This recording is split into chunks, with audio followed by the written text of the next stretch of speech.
Bwana asifiwe sana. Yesu ashimwe. Haleluya. Amen. Yesu ashimwe. Muri presence y'Imana, Imana iradukuramo illusion dufise y'ubuzima. Ama illusion aratwica. Uravyumva? Ibicapo bitari byo dufise, ibintu defwa twaspirako, kuntu tubona ubuzima, kuntu twibaza ko ibintu bizogenda.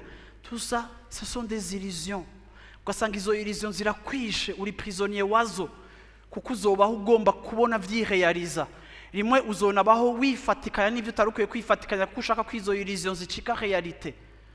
Ariko nimba Imana itakugurira umuryango muri izo ndoto ufise, Yesu ashimwe cyane. No, reka mpindure.